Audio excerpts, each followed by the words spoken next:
ಸಾಲು ಮರದ ತಿಮ್ಮಕ್ಕನ ನೆನಪಿನಲ್ಲಿ ಆಲದ ಮರದ ಸಸಿ ನೆಟ್ಟಿದೆ ಸರ್ಕಾರ. ಕಲಾ ಗ್ರಾಮದಲ್ಲಿ ನಡೆದಂಥ ಸಾಲು ಮರದ ತಿಮ್ಮಕ್ಕನ ಅಂತ್ಯ ಸಂಸ್ಕಾರ. ತಿಮ್ಮಕ್ಕ ದತ್ತುಪುತ್ರ ಉಮೇಶ್ ಅವರಿಂದ ಅಂತಿಮ ಕಾರ್ಯ ಆಯಿತು. 3 ಸುತ್ತು ಕುಶಾಲತೋಪು ಹಾರಿಸಿ ಸರ್ಕಾರದಿಂದ ಗೌರವಿಸಲಾಯಿತು. ರಾಷ್ಟ್ರಧ್ವಜವನ್ನು ದತ್ತುಪುತ್ರ ಉಮೇಶ್ಗೆ ಗೃಹ ಸಚಿವ ಪರಮೇಶ್ವರ್ ಅವರು ನೀಡಿದರು. ಸಚಿವ ಈಶ್ವರ್ ಖಂಡ್ರೆ, ಶಾಸಕ ಮುನಿರತ್ನ ಸೇರಿದಂತೆ ಹಲವು ಗಣ್ಯರು ಭಾಗಿಯಾಗಿದ್ದರು. ಕಲಾ ಗ್ರಾಮದಲ್ಲಿ ನೆರೆದಿರುವ ತಿಮ್ಮಕ್ಕನ ಅಭಿಮಾನಿಗಳು ದೃಶ್ಯದಲ್ಲಿ ನಿಮಗೆ ತೋರಿಸ್ತಾ ಇದ್ದೀವಿ. ಸಾಕಷ್ಟು ಸಂಖ್ಯೆಯಲ್ಲಿ ಸಾಲು ಮರದ ತಿಮ್ಮಕ್ಕ ಅವರ ಅಭಿಮಾನಿಗಳು ಎಲ್ಲರೂ ಕೂಡ ಬಂದಿದ್ದಾರೆ.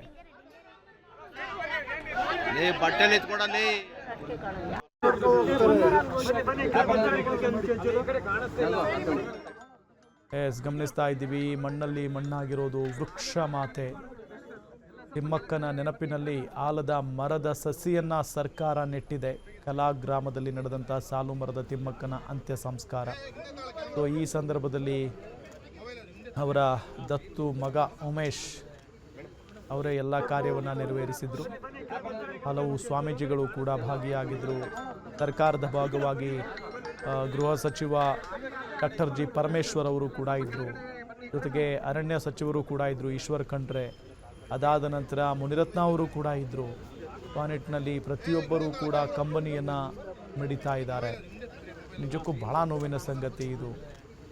114 ವರ್ಷಗಳ ಕಾಲ ಅವರು ನಮ್ಮ ಜೊತೆಗಿದ್ದು ಸಾಕಷ್ಟು ಸಮಾಜಕ್ಕೆ ಸೇವೆಯನ್ನು ಮಾಡಿ